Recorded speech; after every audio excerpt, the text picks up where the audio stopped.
Rishus, Nachum. Thank you so much for arranging the shiurim. The idea that we had discussed was to just try to cover some interesting topics that maybe you didn't come across in learning the Shulchan Aruch and Noisei Kelim, and also to try to bring out a little bit halacha l'maisa, some very practical things that come up in real life issues, real life shaylas that are negei l'maisa. Obviously, when we discuss any area of halacha, there's many different shittas. I'm going to try to present when there are opposing opinions, but for the most part to try to give over that which I was makabel for my rebbeim. Just a couple of things that are striking in Siman Kuf Pei Gimel. It's by far the smallest Siman in all of Hilchos Nida. It's one sif, but it really packs a tremendous amount. I was thinking on my way here, aside from Siman Kuf Pei Gimel, pretty much the entirety of all of Hilchos Nida, any other Siman that you go through, is mostly focused on the Rabbanan. If he's Kuf Tzadi Hey that talks about Chokas, is completely with the Rabbanan.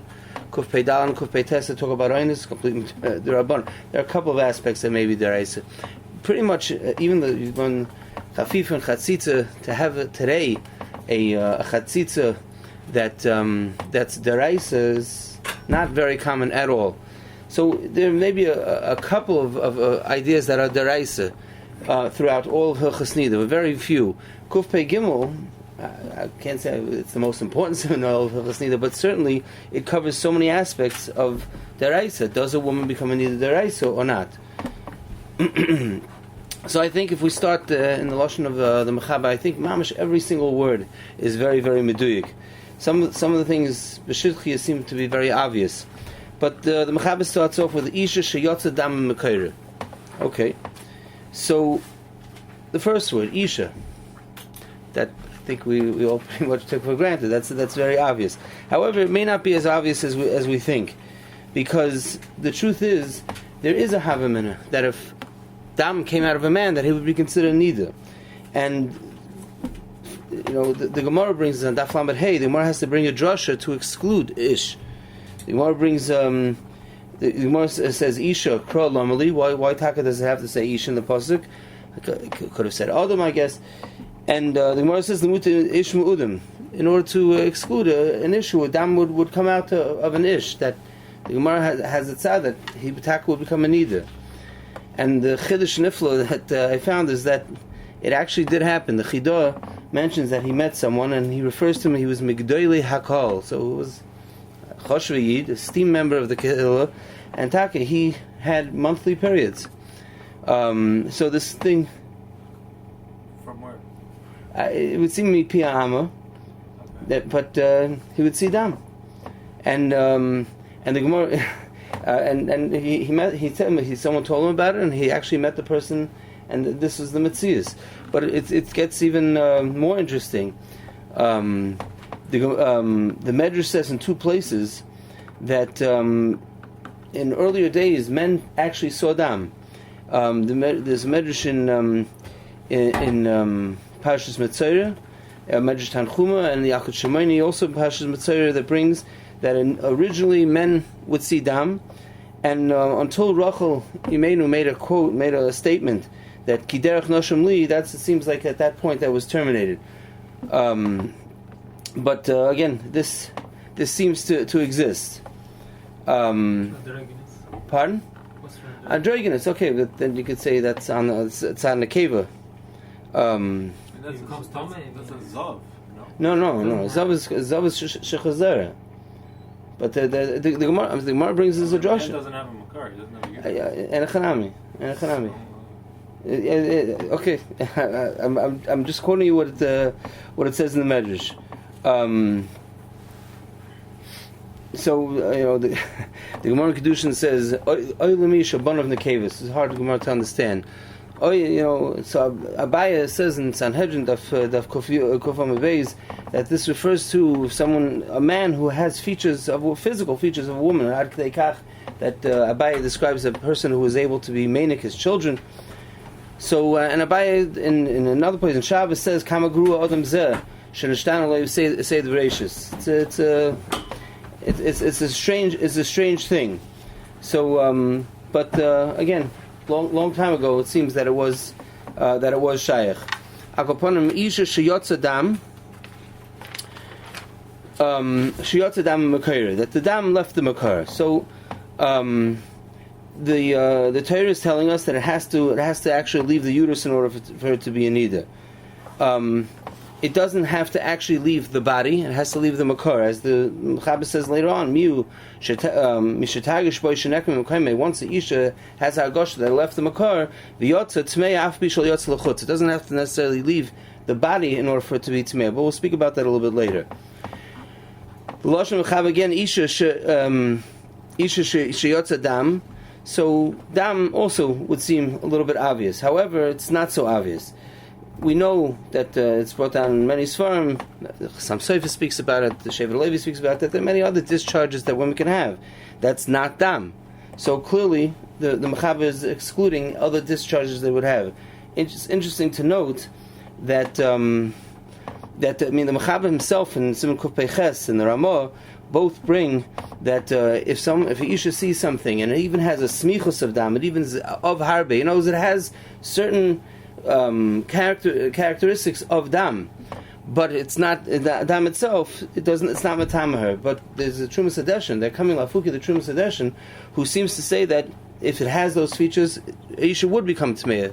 So again, exactly whether he said it's not dam, but it has a din of dam, I'm not sure what's on the Trumas Hadeshin. But there was a havamina that if it doesn't have again all the features of dam, the Trumas Hadeshin at least would hold that tummy. But the Mechaber is coming lafuki that it has to be dam. And then comes the very important word that we're all very familiar with, sheyotza dam mekayra. The dam has to emanate from the makar, from the uterus itself, in order to become tamei. This is learnt out from a pasuk. The Gemara brings the Sifra brings a Joshua. The pasuk says v'hi gilsa as makar dameh, and in the Sifra it dashens that the only dam that comes from the makar is tamei, but from the makar dameh would be tamei, but other dam that comes from the alul or comes from certainly somewhere within the vaginal canal, or any dam of that sort would not make her tamei. This is also the Gemara Daf Yud Zayin Beis also brings out the same idea. The Ma'aser, when Aisha sees dam, how do we know where it's coming from? How do we know if it's taka from the makar or it's from other place? So Gemara tells us Reiv dam bom makar. We have to assume always that the dam is coming from the makar. That's the immediate assumption. If it can be established through a bedekas or otherwise that it's taka not coming from the makar, so then it can be ignored. The Ramban speaks this out. Most times, again, it's very difficult to be told that it would be coming from another place. But there are times that we would know that it's not coming from the makar itself, and therefore the issue would be muteris. There is a situation. Again, at certain times, even if we know that there's a makkah and dam comes out, we still may have a suffix, like if it's samach levesta, close to the time that she would be expecting to see dam. There, it's not so pashut that we can be toilet in an existing makkah. So these are the type of things that have to be discussed. But other times, automatically, without necessarily checking her, there can be presumptions that it's not coming from the makar. When we know, for example, a very common procedure, a pap smear that's done, Nashim have this done annually, and other times an ultrasound and other procedures that are done, if it's not samach levesta, one should of course ask, but there may be a strong makom to be toiler that it's not coming from the makar, because it's not an expected time to come from the makar, and these procedures have a extremely high rate of producing dam where it's not coming from the makar, it's coming from the mouth of the cervix or somewhere else, and therefore we can we can't, even though we say reiv dam b'om makar, but there are times that there are exceptions that we can assume that it's not where it's coming from.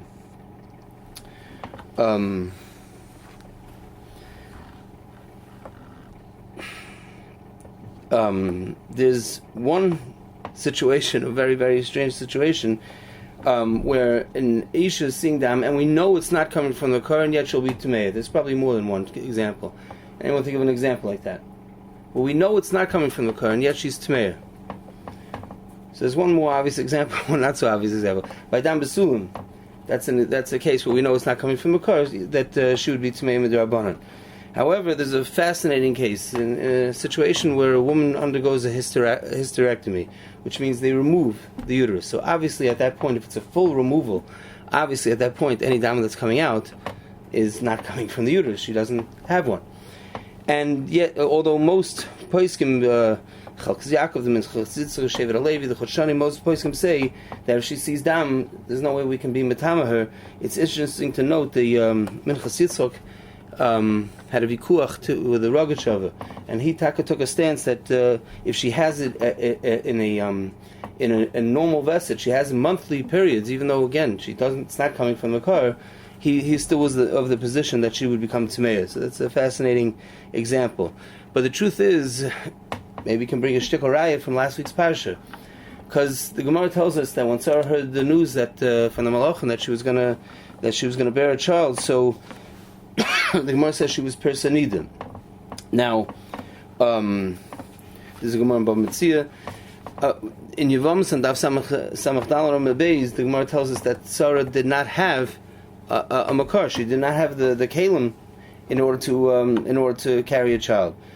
So it would seem it's a shtickle suffix when exactly that nace happened that she received a makar. But the pashas would seem that at that time that she was persanida, that she didn't have a makar, and yet she was a nida. And the Gemara talks about the Avraham Avinu was eichel chul betara, and that tackle fizach as if she was a nida. The Gemara in Rosh Hashanah goes through a whole zach that when would she have become pregnant. So and not only that, it's a little bit meduik in the pasuk. The pasuk says earlier, chodal liyaisara oirich kanashim. So what does a chodal mean? She stopped. Rashi says over there, she stopped from having oirich kanashim. So again, it seems that although she did not have a makar, in earlier days she did see dam monthly, like Orech Kanashim, like normally. At this point, at the age of 89, so it had stopped. Anyway, does it make sense to say that that sheet that doesn't hold that she didn't have a baseline? Can I get the Gemara? I'm saying yeah. Okay, maybe. Orech Kanashim doesn't mean you don't have a uterus. It means you have one. What? But it's a Gemara that says she didn't have one. I understand. So they hold okay, could be, yeah. And the Minchas that wants the Aser, she doesn't. The Rogatchover wants the Aser. Brings it, yeah. Surely his raya can't be from Sarah. He can't be. Yeah, I just found it to be rather fascinating. The next four words are very from the most. Say if the makar is removed. Oh, so the makar, the pashas, the makar is removed. How are we going to her? It's not coming from the makar. At the time when it's removed, that's a big. Then she would become tamei at that time. But after it's removed, so again, even the Rogatchover only seems to say that if she would have normally monthly periods. I know it's that she has an Orech Kanoshim, not an Orech Kanoshim like the typical Isha who has a makar. She has a different Orech Kanoshim. But but should be noted that sometimes when they do a hysterectomy, they do a partial hysterectomy. In that case, the poskim, the Shevet Alevi, and the poskim say that if she would see dam after that type of procedure, she would become tameya. Okay. No. No. Why is it different? Huh? Why is it different? Again, the pasuk does say we brought Joshua. It does say coming from the makar. So I don't know. Maybe the Rogatchover extended it to, but I don't think he extended it to her finger. Okay. Yeah. No, I guess they held it. No, so why is the Isha seeing every single month? Right. So she has a menstrual cycle. Whether again, what the dam is, where it's coming from, but she has. Yeah. Okay. Anyway, I just found it to be interesting. And the next 5 words of the Shulchan Aruch are extremely important. So again, Isha shiyotza dam mekayir. The Mechaber says bein ba'onis bein rotzen tmeya. Regardless, it was ba'onis b'rotzen, she becomes tamei. How do we know this? So the Gemara Daf Lamavav and Beis either brings a drasha ki yazav zayv dama, and the Gemara dashens afilu ba'inus. It could be why it's a bit of a chiddush is because in contradistinction to a zav, because over there by a zav the Gemara Daf Lamed Hey says it brings a drasha mibsaroi v'loy machmas onisei. So a zav taka if zav sees ba'inus he's not considered a zav, but by neither it makes no difference if it's ba'inus or b'ratzon. What does einus mean? So einus, rotzen, it's a shtickle machlokes, how to touch the words, but the Taz learns that rotzen means kefi teva isha, her normal monthly cycle, her normal teva. But einus really can include anything. There are examples of kvitza, she jumps, does, or for that matter, really any strain to her body of any sort, exercise. Sometimes there's a very weakness in the rechem. It's very fragile to the extent that the slightest thing can cause her tzidam. I've heard from several women who, when they have a real heavy cough or sneeze or something like that it jolts the body. The same thing, I guess, is kvitza. What's kvitza? They jump, and the impact to the body. Maybe most people, the body would be able to retain the dam, but for some people, it's because of a weakness of the area. It dispels it discharges the dam, she would become tmeya. Again, just many cases where what's considered einus, it's not limited to the cases over here, but obviously if a doctor brings out dam, in almost all cases, she would be considered a suda. Things that she might eat that could affect her, and I have heard of a couple of people in today's day and age who it does affect them that way.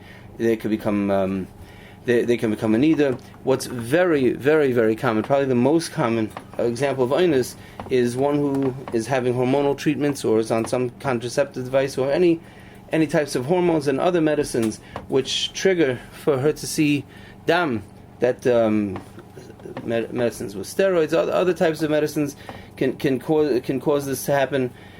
Stress, flying, I guess cabin pressure, air pressure certainly could bring this on.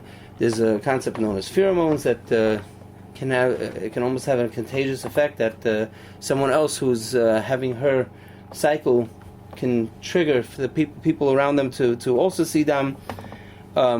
Hearing, wonderful news. The Pashas, when Sarah heard the news, it was the effect of hearing that fantastic news that she's going to have a son that may have triggered her period.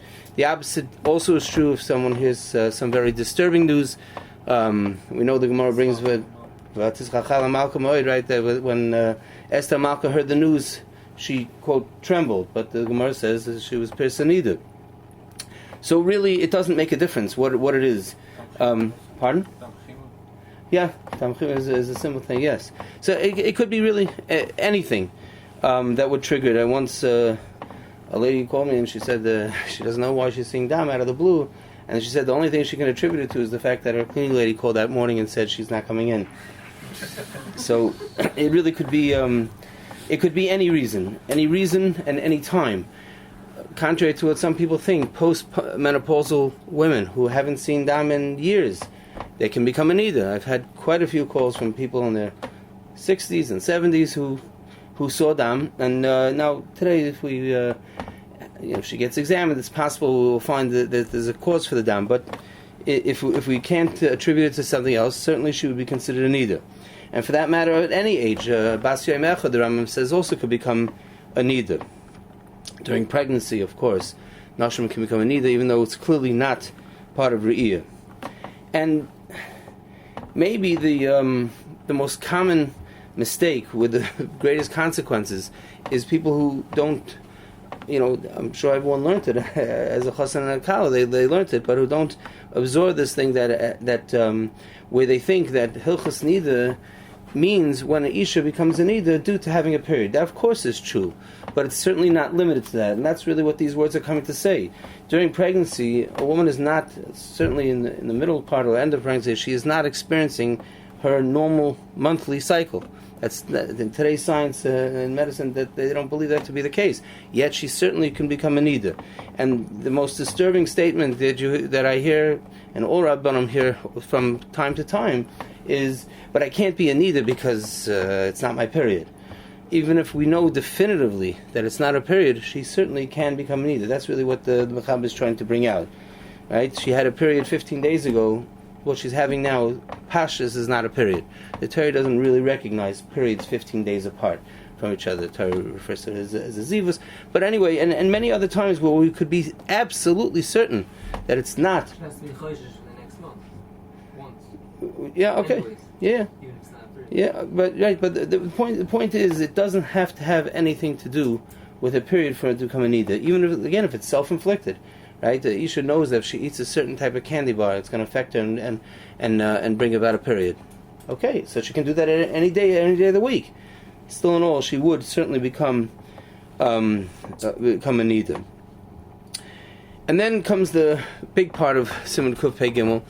V'hu shetagish b'tziyaseh. The t'nai over here in our Torah is that an Isha would have a hargosha. And Chazal dashin from the pasuk Dami Zoiva b'bsara. What is Bibsara doing here? What does it mean? And the Gemara Dashin is Ashatagish Bibsara. That until she has a Hargosha, in conjunction with seeing the Dam, Minat Torah, of course, she would not be considered a Surah. What constitutes a Hargosha? So the Pesach Tshuva kindly brings for us the three Hargoshas that we're quite familiar with. I found it very interesting. Where the Gemara brings this drasha, it's almost like an afterthought. You would think this is one of the biggest yisodos in how you become a nidim in Torah. The Gemara mentions it as opposed to Ksumim, which don't need Hargosha. You should just know that the Midarais in Hargosha is just like I don't think there's any other place where you would think that would be the first statement in Hilchos Nida that you need to have Hargosha. The Gemara sort of says it because it's coming to explain that by the difference between Ksumim and Nidim in Torah.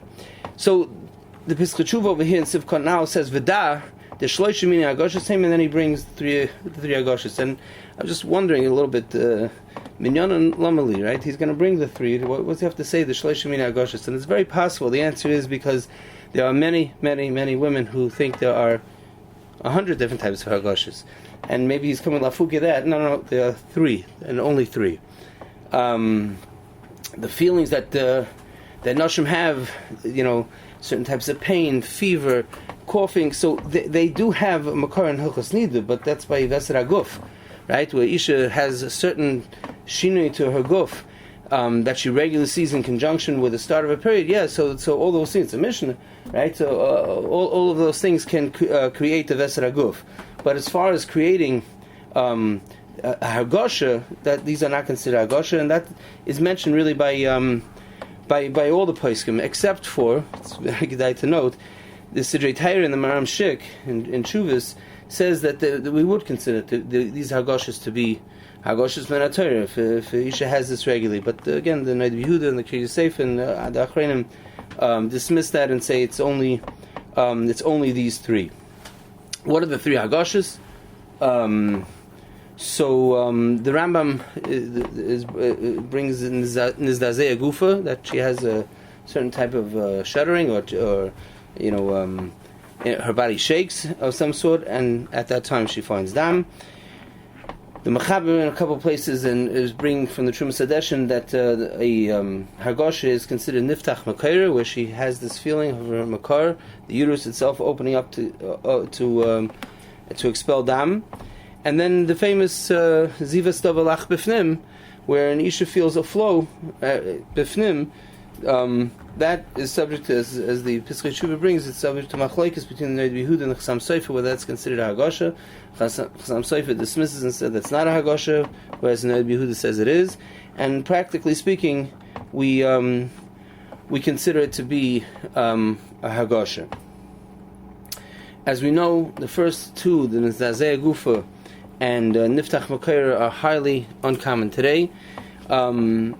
If you look through many svarim, some svarim say that none of the Hargoshas are Nashim have today. Others say that Zivas Davalach B'fnim is somewhat common. this is not a new phenomenon that Nashim don't feel these Hargoshas. 300 years ago, the Shev Yaakov makes mention of this. And the Aruch 100 years ago, that Nashim today, these days, claim that they don't have Hargoshas. And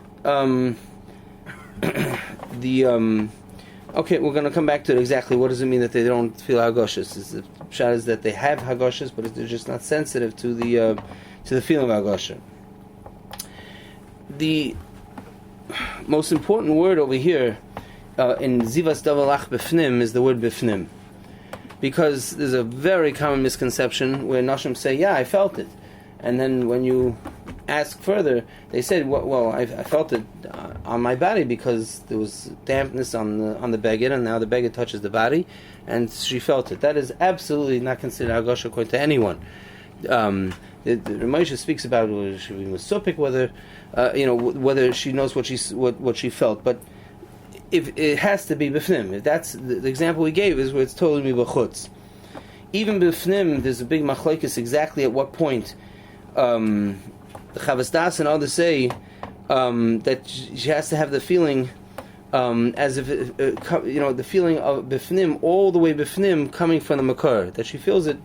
I guess it's a little bit different than niftach makayr, where she feels the uterus opening. That seems that's not necessary, but she feels it coming farther bifnim, all the way where coming from the makar.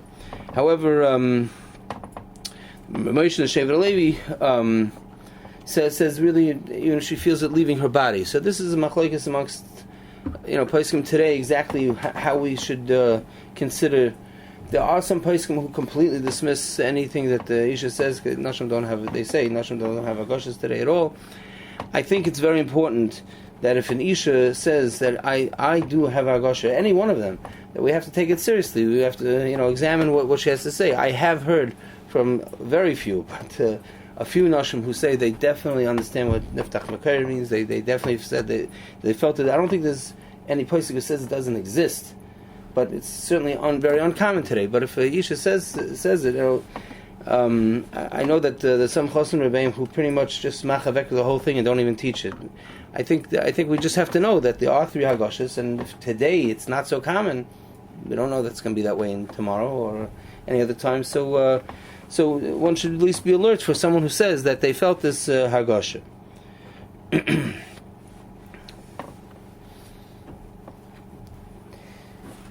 There are many examples of where Isha says, I didn't have a Hargosha, and yet we still have to assume. Pardon? What's enough to mean if she has a shtel down, so she's going to have to anyways. The rest of she has to wait. Well, 1 second. Depending on how we find the dam, if you find the mashu of dam, she won't be a nida midrabanan. Right? She's going to have a gris worth of dam. Yeah. If it's less than a gris, that's simple enough. The Trum Sedeshin. Yeah. If it's Hargosh. Right. But even that, I'm not sure we're going to get to it today, but even that, it's a whole shmuz onto its own. Which Hargosha did she have? Right. If she's somewhat mesupik, if she's a menekes, if she's healed. Pardon? Yeah. Okay.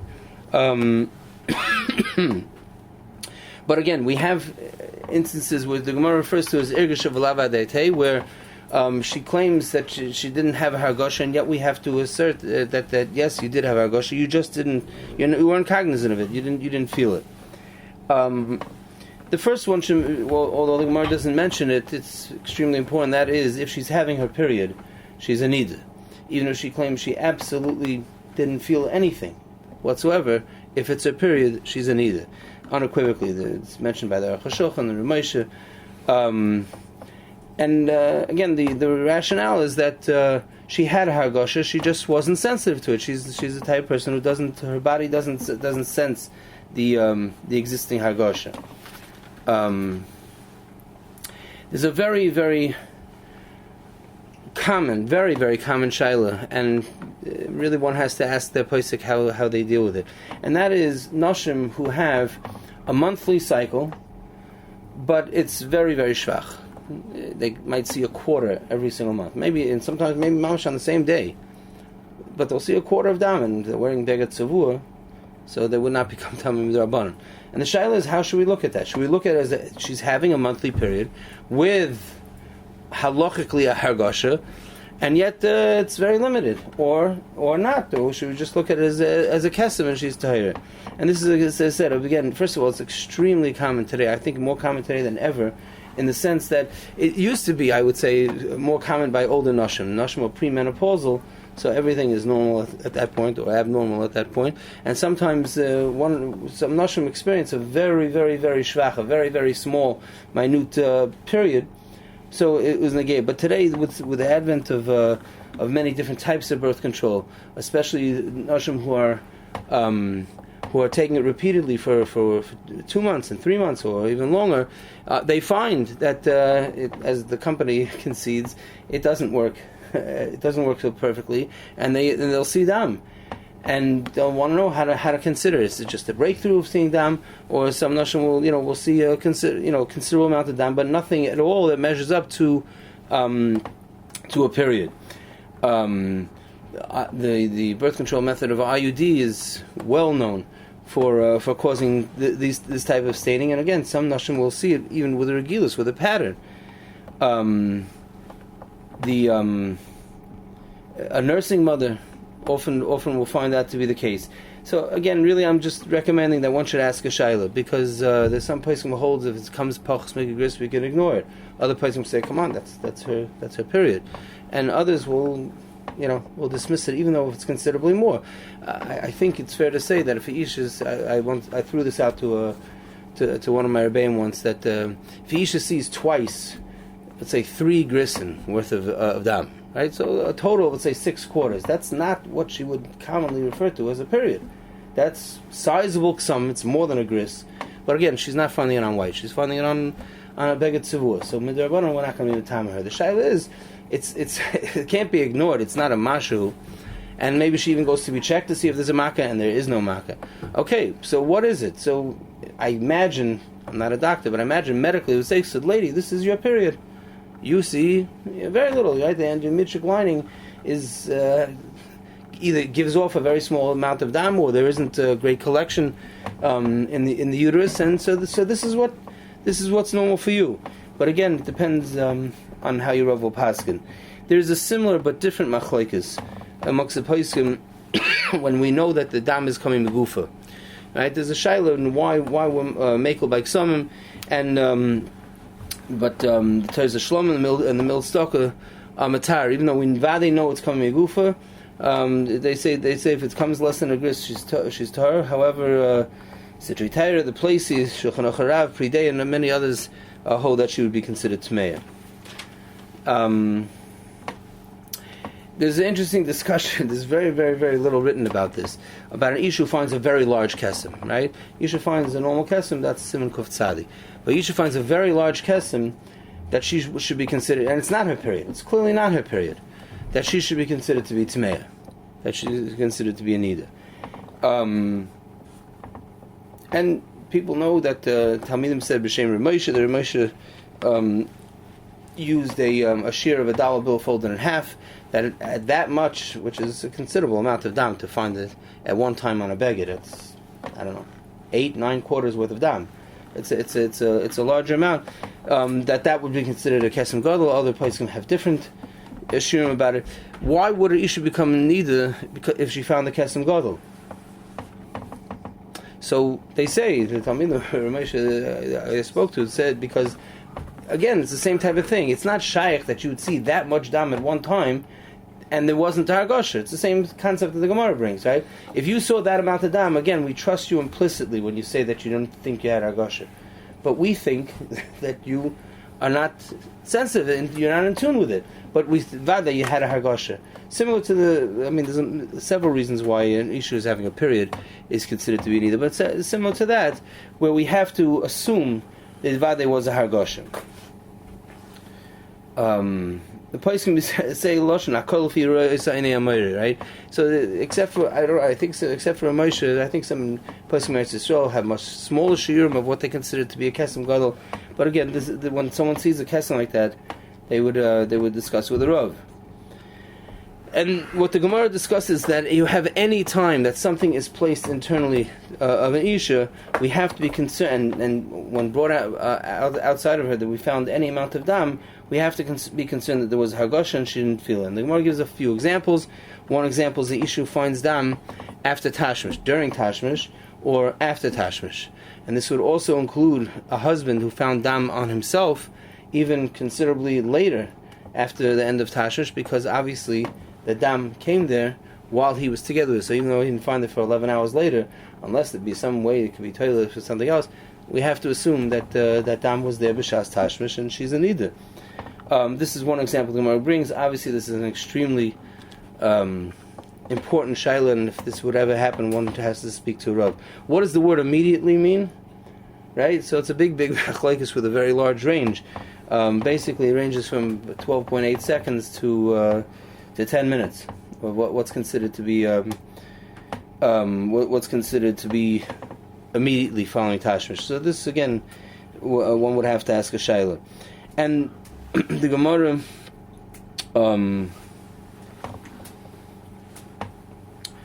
discusses another and maybe the most common application of this, and that an Isha finds dam on a bedikas aid. Isha finds dam on bedika cloth. Any amount of dam, even the smallest amount of dam, we have to consider. We can't go with the rules of ksamim, and we have to be matama her even if there's a small amount of dam for the same idea, because her finger and the cloth have been placed b'fnim, which easily could have camouflaged or masked this feeling of a hargosha, and she's considered tameya. Agav, there's it is a little bit of a chiddush. It was always bothered me. Punkt. We say today, a lot of people say today, Nashim don't have hargoshas. Okay, so Menastam don't have hargoshas. So punkt, at that moment where she's making a bedika, she has hargosha, right? That we have to be choshesh that she had hargosha, but she didn't feel it because she was sensing the other feeling. So they say terutzim. They say that because usually the dam comes with hargoshas. The fact now that she found dam, yeah, maybe it is punkt at that moment that she had hargosha. So the Gemara discusses it with regard to a bedika cloth that's placed b'fnim. But the truth is, there are 50 different examples that are like this. Anything basically that's placed b'fnim, I shouldn't say anything, but a lot of things that are placed b'fnim would constitute the same idea of where she could have easily been confused with that feeling. And this is not limited to this list, but certainly an Isha who uses a tampon and upon removal finds any amount of dam, that constitutes a safek hargosha, and she's considered awesome in Torah. Anything that any contraceptive device that she got a psak that she can use and she places inside, and then afterwards when taking it out finds dam, again we have to be concerned about hargosha. A doctor's exam, the doctor's instruments. Now, not all instruments, it seems. But many times, again, in each case, a person has to ask a shayla. Sometimes the Rabbanim will consider it to be damaka. But pretty much any tool that's placed inside, there's women use applicators to apply medicine or contraception to, and they place the plastic applicator b'fnim. Very, very, very often they take it out and they find dam on it. So in such an instance, it would have to be machmer. And again, in any case, if she placed her finger b'fnim, in all of these instances, she has to be considered tmeya, asura. I would recommend that immediately she has to be machmer, but in all these cases, it would be kedai to discuss with the Rav. There are many times that, with further research and maybe again going to Bedekas, it may be determined that there was an existing makkah that's causing this.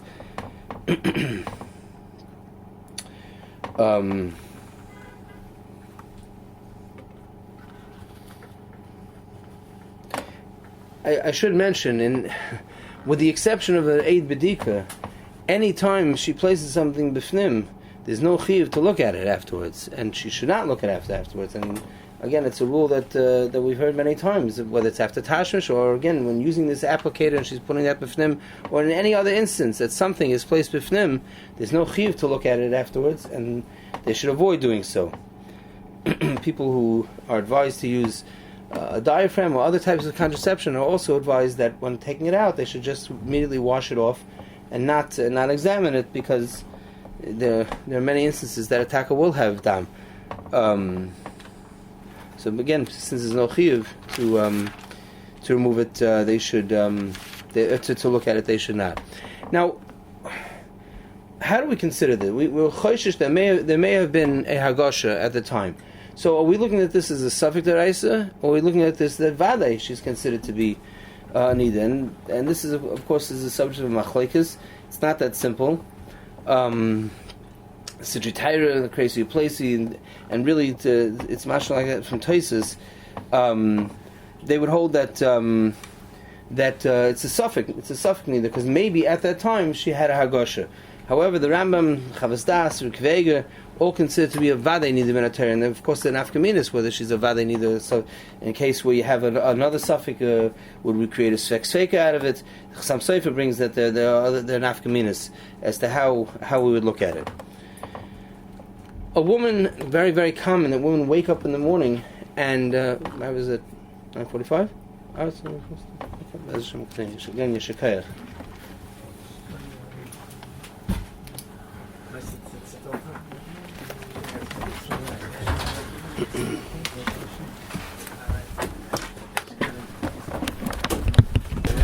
Sorry.